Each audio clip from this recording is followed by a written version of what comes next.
In my mind, it was going to be a quick, easy job. For you watching, it's been like a few seconds. For me, it has not been a few seconds. This was another project I regret taking on for this video. So why have I done this? I'm only on episode 2. This is really not good. I cannot be doing this for every episode. The iron farm still doesn't work. I've taken away the roof that many thought would fix the issue, but it's still broken. Maybe I'll have to take away all the walls away too. There have been a few other suggestions on how I can fix this. I've noticed the villagers are doing this weird particle effect thing. I have no idea. So I'm going to put it off until I absolutely have to deal with it, and take on a project that will cement myself as a hardcore player. Take on, overthrow and drain an ocean monument. I tried last hardcore series and I died before this dream was realised. I'd intended to find a few ocean monuments and then pick the one I liked the best, but what actually happened is that I settled on the first one I came across. I haven't had opportunity to use the collection of temporary blocks stored inside my ender chest, categorised as temporary because I don't care if they're lost or destroyed, and they are perfect for this job. The problem, or I should say one of the many problems with taking on an ocean monument, is the guardians that block the passage. I suppose guardian is in their name and it's the job they've got to do, still they suck. My temporary blocks were a means for me to get close to the monument and then come out at a distance from the centre a certain amount of blocks to set the dimensions of the area I plan to drain. In this instance I extended outwards 150 blocks from the monument centre, so we're going to be looking at a 300 by 300 area to drain. Seemed like a good idea at the time. The brief break I took here was to fly back to the desert village where my monstrosity of what I call a storage system lives, to pick up more netherrack. Flew back to the monument and continued working out from the centre of the monument 150 blocks. The guardians were a pain, but keeping in mind what I had planned for their home, I'd have the last laugh. I'd used netherrack to come out 150 blocks in the other 3 directions from the centre of the monument. Again, it was a pain because of the guardians, but I got it done. From here, the plan was to create a large circle at these dimensions. Already, I could tell it was going to be a lot of work. I just didn't realise how much work it would actually be. Embarrassingly, I put in the wrong dimensions into the circle generator I was referencing to build a perfect circle, and despite it clearly showing the dimensions, I didn't realise until halfway through. Furthermore, the circle generator would only map out a maximum circle size of up to 256 blocks across. That's 44 blocks short, and there was no way I was going rogue and free-handling the design. Nope. Being the ingenious individual I was, however, I simply turned the circle into a square. Problem solved.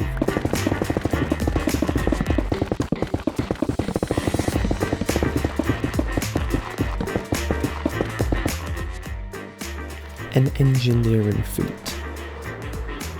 However, in order to drain the monument, I was going to have to use a combination of sand and sponge. I had neither. I started with the sand because I felt it the easier of the two to collect. Thinking back to how much sand I went through draining the ocean monument in my hardcore 100 days series, I figured getting around 25 double chests worth of sand would be a good start. Now, there are redstone contraptions for draining water that, again, in hindsight would be useful to learn and implement, but I don't have a clue when it comes to redstone, so that wasn't happening. Uncharacteristically, I broke one of my netherite shovels, not paying attention to its durability. I also noticed something I'm not a fan of. Tools no longer have durability hit points shown anymore. What is this nonsense? How am I supposed to get every inch of use out of it before I have to go and repair it? Nonsensical. If it's not broken, don't fix it right. Unless if it's a netherite shovel, then fixing it before it breaks would be a great idea. The point of me going to the Enderman farm was to repair my tools, but while there, I started a job that I'd been meaning to carry out for some time, to increase the storage area for storing the countless ender pearls I didn't need. When it comes to gaming, for some reason, completely unnecessary tasks bring me such joy and satisfaction.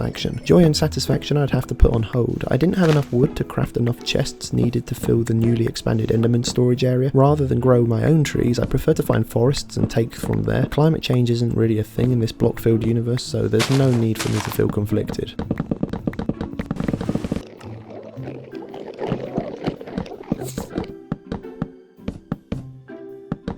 Ender pearl storage completed and tools repaired, the grind reared its inevitable mating call. I continued to collect sand blocks. I'd get 25 double chests worth before I started working in earnest at the monument. I'd been storing the sand in shulkers, but I didn't have 50 shulker boxes, which would be the net equivalent of 25 double chests. So I switched to storing the sand in double chests. Once they were completely full, I'd put them back into shulkers, fly them over to the monument site. Though in hindsight, I would have saved myself some minor hassle if I'd kept them inside the shulkers and then transported the shulkers to double chests chests at the monument. Whatever, wasn't a big deal. You know what was? Another one of my shovels broke. Not my fault in the slightest. I was sleep deprived, unrelated to Minecraft, so my concentration wasn't at its finest. So I'm taking zero responsibility on this one. I'd really love it if Mojang implemented an upgrade for netherite tools that could turn them into completely unbreakable tools that could be used infinitely. I've been playing Terraria recently, and one thing I've been a massive fan of is not having to worry about tools breaking from overuse. They don't have to make it easy. Maybe it could be some sort of smithing table item that's difficult to get a hold of. I wouldn't mind that, but just having unbreakable tools within the game would be such a nice quality of life feature that I think a lot of people would appreciate. Anyway, that's not a thing. So once my tools were repaired and the excess ender pearls stored away in the excess storage in preparation for when I make a debut on my strange addiction, it was back to shoveling sand in the desert. And while shoveling sand, I had another thought about another quality of life feature I'd love added to the game: increased inventory space. A lot of other people have mentioned it, I know, but I'm just going to say it again. I'd love for you to get something like, I don't know, a backpack or something like a tool belt that would double your inventory size. I know we have access to shulker boxes and ender chests, but even with those options, which are great I might add, I still find myself wanting increased inventory slot space, because let's face it, bundles, which I guess was their remedy to that situation, it was crap. Just give us more slots. Anyway, it took some hours, but I'd collected all 25 double chests worth of sand I'd wanted to get started. Actually, I was hoping I'd get more than started with that, but before I moved them, I went back to the ocean monument, set up a portal, went into the nether, and made a makeshift road back to the desert village portal. It wasn't perfect, it just needed to be a visually clear guide for me to follow when flying through the nether to and from portals. I planned to turn them into proper nether roads, but like with so many things in Minecraft, I'll get to it in the future. Then it was over to the iron farm to pick up any spare shulkers I'd left hanging around, and transported the sand blocks from the desert to the ocean monument. Did I start work immediately? No, there were still a few jobs left to do before I could put the sand to work. One of them being restocking my wood shulker. I'd actually only needed enough wood for a boat to go looking for a few pufferfish, but at some point or other, probably sooner rather than later in some unforeseen situation arising, I was going to need a lot of wood, and so restocking now will help preserve my momentum later when it's needed. Pufferfish are a component of water breathing potions. I'd never gone looking for them, and so I'd assumed they'd be rare, but really they weren't hard to find at all. I found 3 without hassle. I put them to use brewing water breathing potions, and of course extending their duration with redstone to a respectable 8 minutes, and went diving into the depths of the blue abyss known as the ocean to go searching for the monument for the Elder Guardians. Super buffed, roided up guardians whose only existence is to be a scourge to the player and inconvenience them at any and all possible points by preventing them from doing the one fundamental thing the game wants you to do: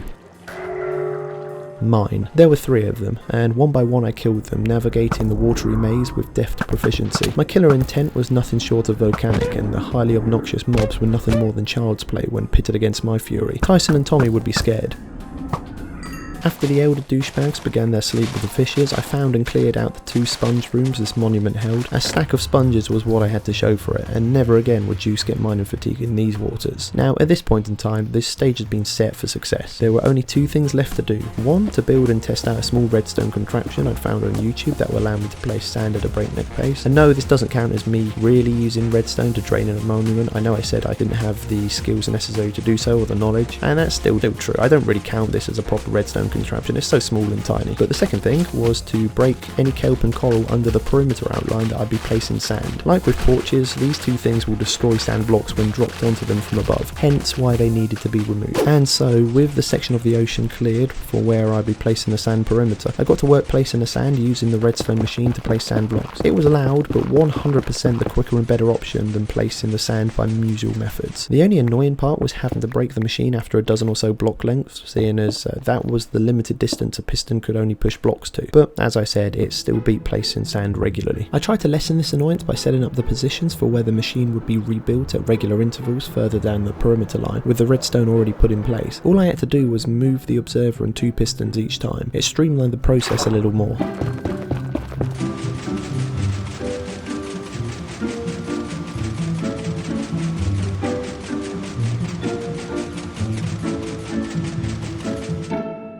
Just having put in the perimeter for the area, the amount of sand placed were thousands upon thousands of blocks, and I still had everything to drain inside of the perimeter, which, by the way, somehow looked bigger to me now that the sand perimeter had been put in place. Maybe it's because it's coupled with the knowledge of how much sand I've already put into this place, and the daunting premonition of using much more than that for the actual draining process. Not an easy feat. I actually saw another content creator recently drain an ocean monument, and their area is only the size of the monument itself, so maybe I've gone overkill. Like with the perimeter, I needed to work on the the area of ocean that fell within the 300 by 300 dimensions, removing anything that would hamper progress. Starting with the coral reef. Quite a bit of the reef had made it into the draining area, so I'd need to break all of the coral and sea pickles so they didn't have a chance to break my falling sand blocks. I used a silk touch hoe to collect the coral I broke because, you know, who knows when you might want it. The process was fiddly getting in between the coral blocks, alongside having to remember to surface every once in a while to replenish my lungs with fresh air. And here's a look at the coral reef after I was done. It wasn't a drastic difference, but it was enough of one to make it appear void of life, character, and the underwater utopia it once was. Exactly what I was aiming for. It wasn't only the coral and sea pickles needing to go, it was the kelp too,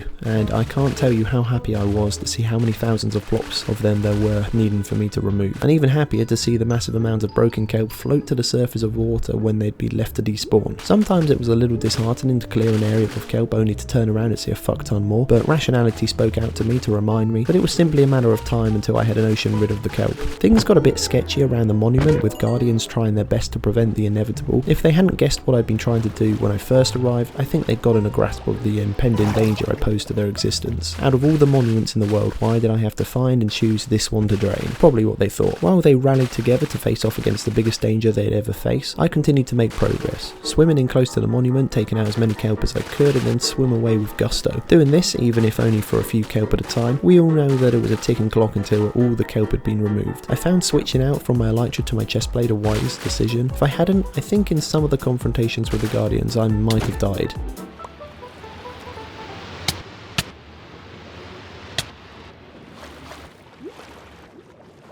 Now this is what I was wanting to see. An ocean without the biodiversity of marine life. It looks so much cleaner. Just think, with the amount of overfishing that occurs yearly, we might actually see these sorts of sites IRL. Happy that my sand placing wouldn't be obstructed by underwater obstacles, I could crack on with getting the sand placed. The plan was to run numerous sand walls 4 blocks apart from one another across the entire length of the draining site, 300 blocks away. Then, after all of the sand is in place, which I can foresee being a long time into the future, I use the sponges collected from the monuments to remove the water in between. Rather than focusing on building up one wall across the entire length of the space, I decided to build all the walls across together. It won't make a difference at the moment to the speed, because I don't have many redstone contraptions, but if I were to get multiple redstone contraptions in place for multiple walls, jumping from one wall to the next would be a lot quicker. Fast forward a couple of hours, and this was the progress of my hard labour. The first parts of the wall were in place, taking thousands of blocks of sand to accomplish. I thought the 25 double chests of sand I'd collected would get me 60 to 70% of the way through the project, but after the work I'd put in until now, in the back of my mind I was convinced I'd need another 25 double chest worth. Again, trying to streamline the process a little bit by placing the netherite blocks I'd needed to put the machine onto of each of the sand walls ahead of time. However, I realised I'd put the top blocks in the wrong position, so I had to go back and change it, only to finish and realise it was still in the wrong position, so I had to go back and change them again. Put all the redstone in place in advance, and then place sand blocks until I'd extended all of the walls by another 12 to 13 blocks worth of length. Again, it took another couple of hours,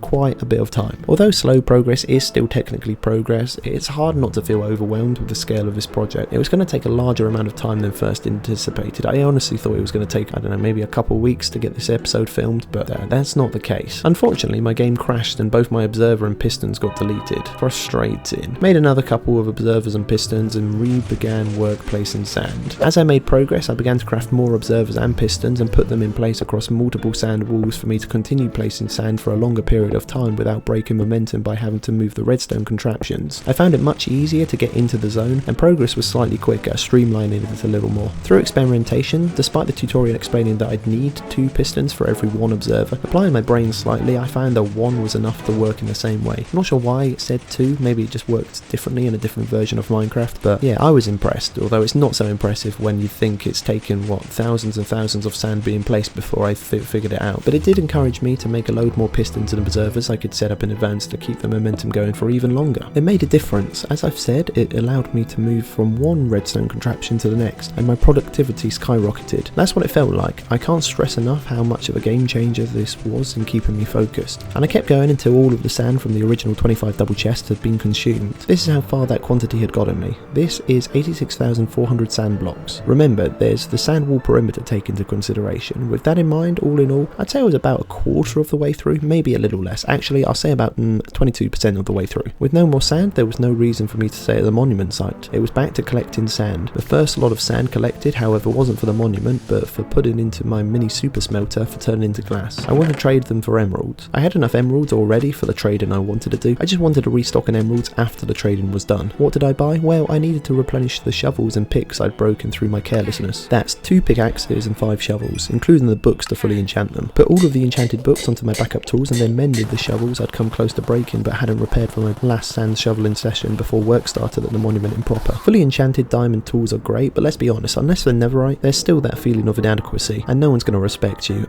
It meant going back to my old ancient debris stomping ground, setting up for another mining session. I had 28 of the blocks to collect if I wanted all 7 tools converted into netherite.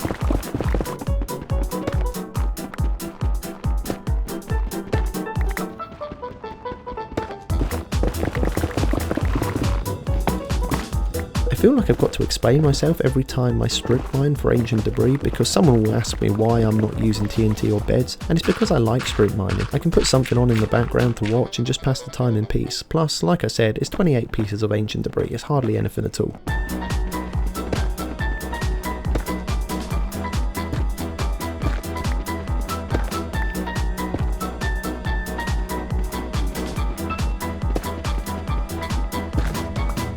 Any gold or quartz I stumbled across were collected as a byproduct. Gold because I need it for netherite ingots, and quartz because I need it for observers, and seeing as I'm actually using observers at the moment, this is the perfect opportunity to get the stuff. Another byproduct of ancient debris hunting was food in the form of pork chops from these beastie boys. I'm often having to buy food from my farmers at the trade centre. Acquiring free food like this saves me money.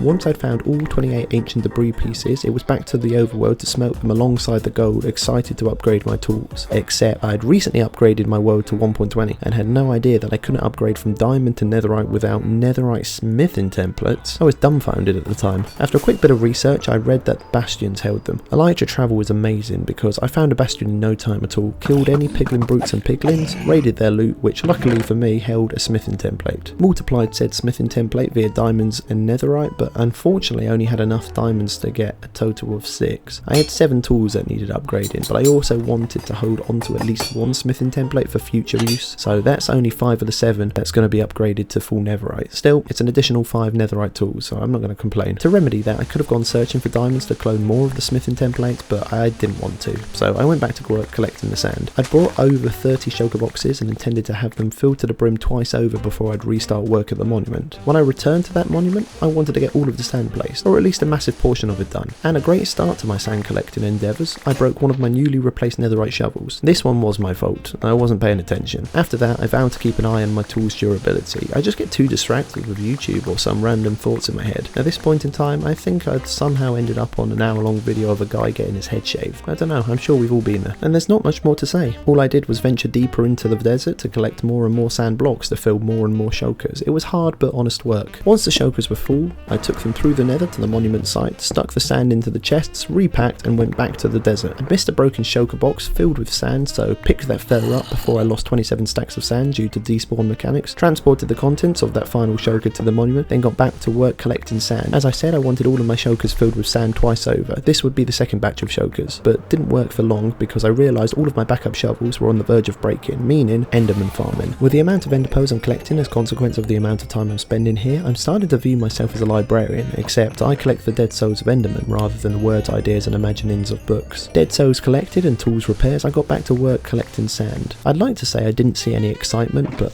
I almost died to a creeper that snuck up on me and blew up. After that scare, I switched to wearing my chest plate. That could have easily been a game over, and I got lucky. It must have blown up slightly outside of fatal range. It wasn't much long after that a second creeper snuck up on me and came close to blowing up, but with my enhanced gamer senses and being on edge from the last explosion, I moved out of the way before that happened and turned the tables by killing it.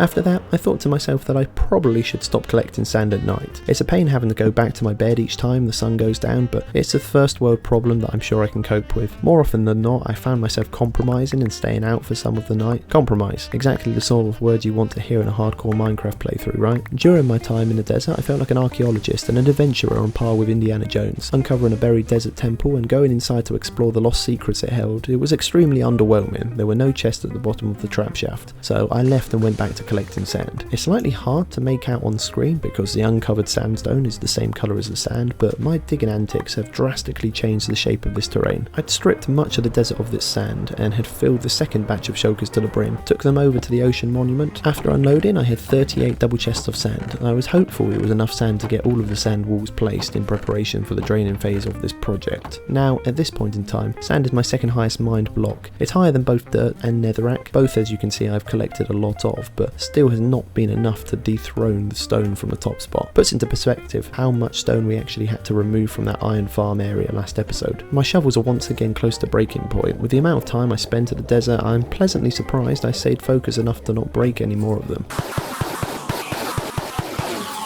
Back from the Enderman farm, I had around a dozen or so stacks of sand still left to finish at some of the redstone contraptions already in place. After that, I removed said redstone contraptions, replaced them further along the sand walls, as well as crafting a few more observers and pistons so I'd have enough machines set up at the walls, and with the observers and pistons set in place ready for the next extension, I could do one sweep across the entire area. As I said before, momentum would be in my favour if I was able to jump from machine to machine, rather than breaking and rebuilding them one at a time. Whenever I sat down at my computer, I told myself I'm going to get all this sand placed for all of the redstone contraptions set up before getting back up. Then, once I'd placed enough sand for the machines to stop working, I took down the sand machines, set them up a dozen or so blocks on, and restarted the progress. The entire process from placing sand to resetting up the machines took a little over an hour and a half. At this point in time, I wasn't fussed about recording all of the sand placing antics. It's honestly criminal how much storage space is required to record Minecraft videos. I've been recording some Terraria videos recently, and that's a fraction of the storage space required. It's insane. Anyway, I'm going to return when I've either filled in this entire area or ran out of sand, whichever comes first.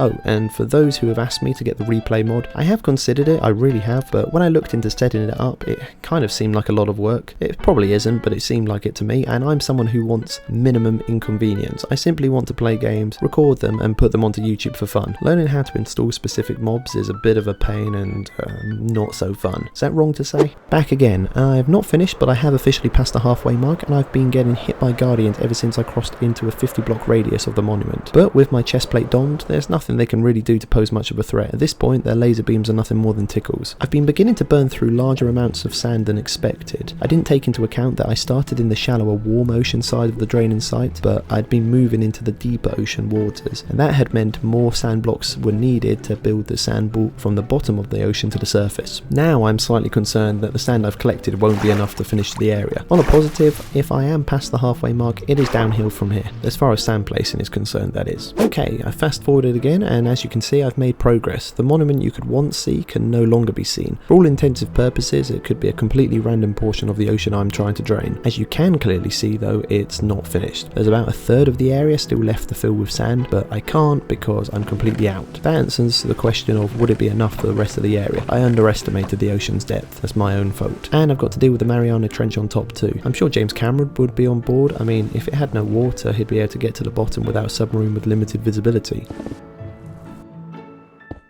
I was hoping I wouldn't have to come back here, but it is what it is. I needed to move on from this part of the desert. I've collected basically all of the sand here. The cacti is what I've collected as a byproduct of shoveling sand. It's to act as a visual landmark when flying overhead to let me know that this portion of the desert has had its sand removed, because as I mentioned earlier, it can be hard to differentiate between sand and sandstone, especially from afar with them being the same colour, like for instance if you're flying overhead with an elytra. I've switched tactics for how I go about collecting the sand from a desert. In the grand scheme of things, it doesn't really matter whatsoever and it's not interesting, but I'm going to tell you because it matters to me. I used to go shoveling sand in any direction. Now, I start from one end and dig out a 2-block wide strip across the area I'm collecting sand from, making sure to collect every sand block in that strip. Then, when I reach the other end, I work on the next strip. That way, I can methodically work across the entire desert, picking up every block of sand. It's not a groundbreaking revelation, but it is a desert-breaking one. I don't know how this keeps happening. I'm some sort of creeper magnet at this point. In order to collect every sand block I break, I made a point of running back through the area I've been shoveling to pick up the stragglers I'd missed when in the midst of shovel bending, because there's always blocks I've missed. And it's surprising how much. It's usually a couple of stacks. Over time, that adds up to a lot of sand, and it's a lot of shovel durability saved in the long run. A little behind the scenes information, it was at this point that I decided this episode would only be me draining the monument itself. Originally, I had naively intended to drain the site and then build something and transform the entire monument area, but if I did that, you wouldn't be getting a video for another couple of months, and that's not good for anyone. Once all of my shulkers were filled, it was back to the monument once more. I don't expect this to be enough sand to finish the area, but it will give me an idea for how much of a dent it makes in the deeper parts of the ocean for future sand collecting sessions. There are sand duping methods in the game, and to be honest, up until now I'd been kind of against them, not because I think of them as cheating. I couldn't care less about that aspect. What a person does in their own world is up to them, but more because I like to see the visual transformation a desert undergoes after having removed so many blocks of sand. But the more I play Minecraft, the more I feel I should be playing smarter rather than harder, and it's the way to go, especially on larger projects. I mean, a small example is these redstone sand placing machines that I break and rebuild. Just by using them, I've doubled to tripled the rate in which I place sand, and I know if my redstone knowledge was better, I'd have access to even faster methods. It's all part of the process of learning. I feel like if I was younger, I'd have experimented more. I mean, I'm still young as it is, but when I think back to childhood, I feel that my curiosity to experiment outweighs what it is today. Whatever, I can learn redstone at a later date. Monitoring my progress, I'd expected to burn through sand quickly, but it seemed I was doing it at an even faster rate than anticipated. The ocean was getting deeper and deeper, and as a result, I was using more and more sand. By the time all of the sand I brought over was used up, I still had a quarter of the entire area left to fill, and that's a lot of sand still left to go. The shulkers were moved from the monument site back to the desert, and again, I was ready to fill over 30 shulkers of sand yet again. Almost ready. My shovels needed repairing from my last session, and of course, while I was at the Enderman farm, I added more ender pearls to the storage. I feel like at this point, I'm just talking about the same things over and over again. Shovel sand, place sand, repair tools, shovel sand, place sand, repair tools, shovel sand, place sand, repair tools. Speaking of which, I was back in the desert. When I began shoveling, I'd resolved to stay at my computer and collect all of the sand needed to fill my shulker boxes in a single session. I did break another shovel in the process, but it was a diamond one, so I didn't feel as much of a loss. Buying a new one and slapping the enchants back onto it wasn't such a big deal for me anymore. It's the netherite that makes replacing OP tools difficult. Again, another couple of creeper explosive encounters, where I was fortunate enough to walk away with my life still intact. Considering the chances they've had now to kill me, I've been remarkably lucky to have survived, and I'm sure they're pretty pissed at this point. I broke another shovel, and this one was netherite.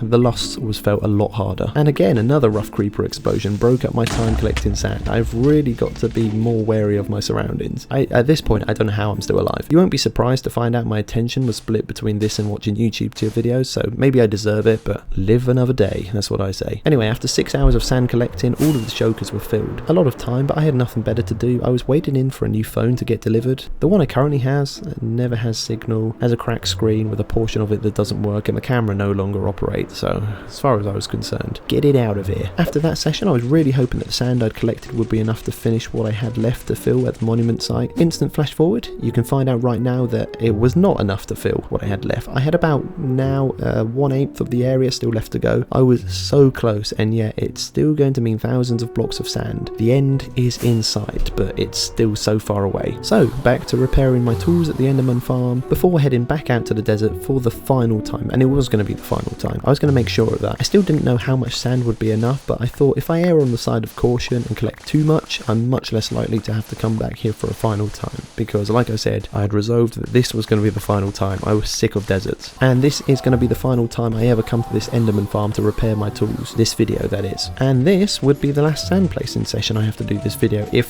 what I've collected is enough. That was the plan. If I had to go back to the desert again, not only is it going to be embarrassing, but I think I'm going to smash my monitor. Something I've noticed, Drowned will often implement this scare tactic to try and get me to jump into the water. Say scare tactic, because if I literally stand and do nothing, they can't get to me. It's kind of like when you go into a haunted house and people jump out of you in costumes, but it's not scary because you've broken that fourth wall. It's like that. Just like I'm breaking my mind with this project, but a broken mind is worth it when this is the result. I never doubted it would get done for a second. Like with many things, it's simply a matter of when. It's taken hundreds of thousands of blocks of sand to get to this point, but it's now done. Now I could finally get in on that draining action. The entire video had been leading up to this point where I removed all water source blocks from this area and crowned myself a distinguished mediocre hardcore player. All I had were 64 sponges to my name. Why am I in the nether already? Because I forgot to start recording a few minutes ago when I started. Not that it's a big deal, as you can see, I've not even made a dent of progress. Still, as I've said multiple times, and will probably continue to say in order to bulk out the script, it's not a question of how is it going to get done, it's a question of when. A fucking long time away, that's when. What did you expect me to say? I've got a stack of sponges for a 300 by 300 area, of course it's going to take forever. So now the question was, do I press ahead because I can't be bothered to get more sponges, or do I bite the bullet and sacrifice a couple of hours to try and get more? Surprisingly, I decided on the latter. In the long term, which is definitely what this project is, it would be worth it. A side note, I went to explore this drowned outpost thing to find some armor trim. I don't have a clue where to find the various variants of armor trim, but as far as I was concerned, this was as good a place as any. I also went to an underwater portal to try and find a notch apple, and when my eye spied this golden apple, my heart skipped a beat for a fraction of a second until I realised it was simply a regular golden apple. That's another thing I want ticking off my Minecraft bucket list, to find a notch apple. I found my first foreign ocean monument, crafted some water breathing potions, and then tally ho, in I went. After being around guardians for many days and nights back at my own monument, I'd grown much more accustomed to being around these creatures. Like when Steve Irwin would jump on the back of alligators and crocodiles,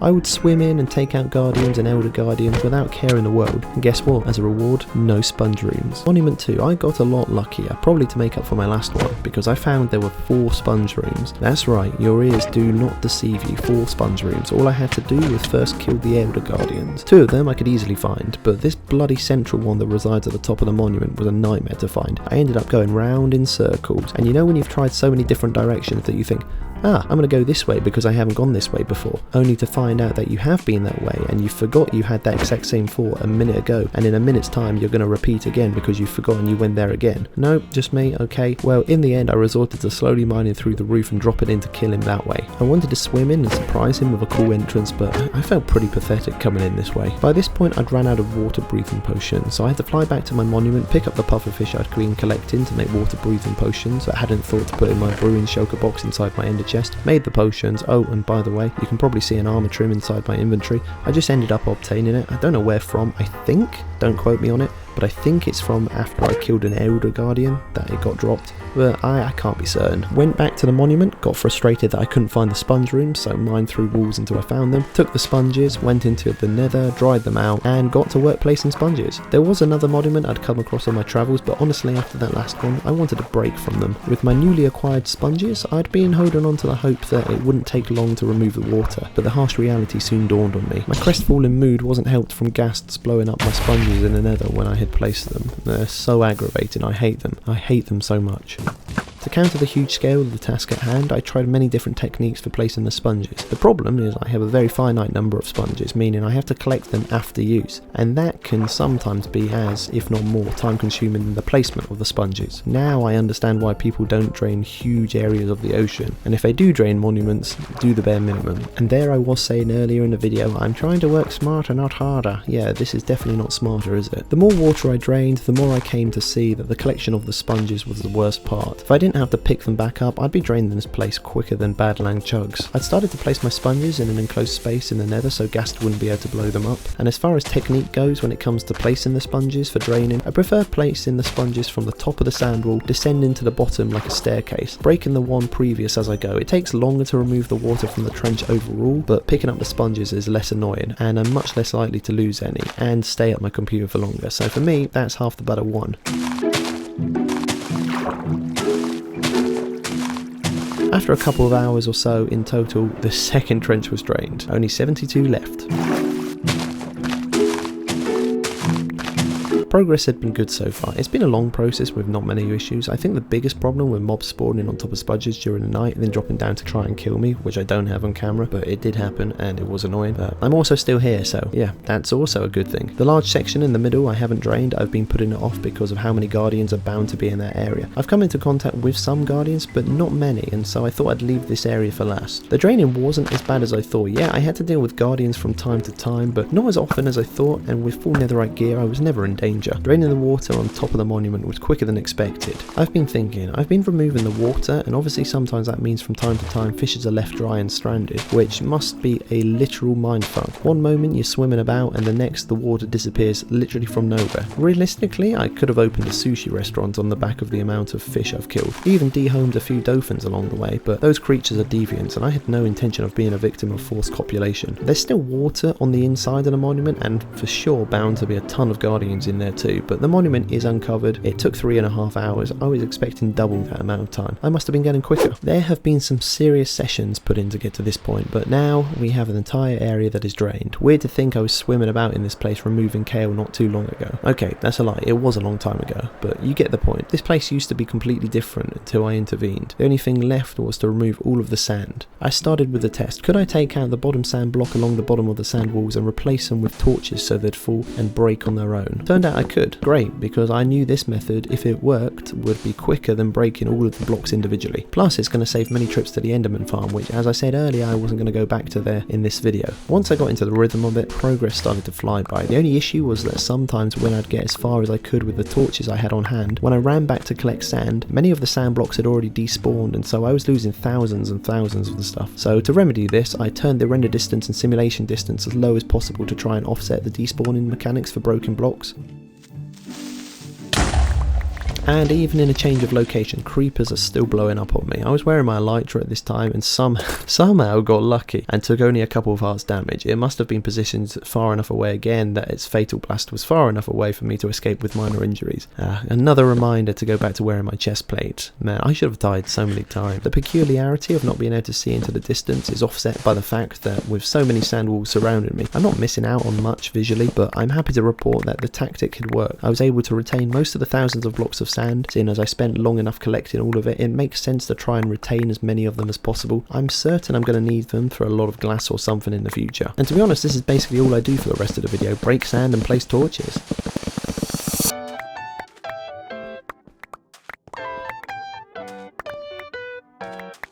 While I'm on this monotonous task, I will quickly address something I've been seeing a few people mention in the comments, and that's why don't I carry totems on me. I don't know if I've mentioned it in a video before. I've definitely replied to a few comments saying like a brief explanation, but I'm going to explain myself more fully now. It's simply personal preference. I have no problem with them in regular survival, and they're a completely legitimate part of the game, so anyone who uses them in hardcore I have no issues with, but for myself I feel they make the game boring and defeats the entire purpose of a hardcore challenge. I'm supposed to be seeing how far I can get without dying, yet there's an item that renders death trivial and reverts it back to regular survival as far as I'm concerned. I mean, if you go through several totems, you've died several times, so what's the point on playing on hardcore other than to say to people, look how much I've done on hardcore, yet in reality have died multiple times. They're nothing more than an easy mode item designed to take away the difficulty of hardcore mode. Again, I don't care if people choose to use them. I'm not here to gatekeep, do what you want, but for myself, I dislike using them, so that's why I don't use them. Oh, and while I'm here on top of the monument, I thought I'd mention how good it feels to be breaking the sand on top of the monument. I remember swimming through this ocean getting rid of kelp bit by bit while darting around evading Guardian's beams with my own life on the line. Now look at me. I was king of this place. It's all about the long game. Removing the sand was a lot quicker than getting it placed, and quicker than removing the water too.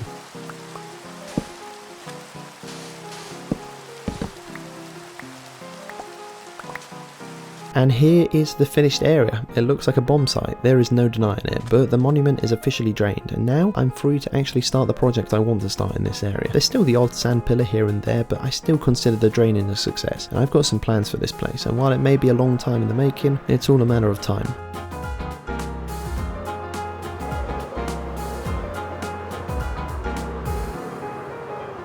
Okay, that's going to be it. If you enjoyed the video, make sure to like and subscribe if you want more. See you next time. Bye.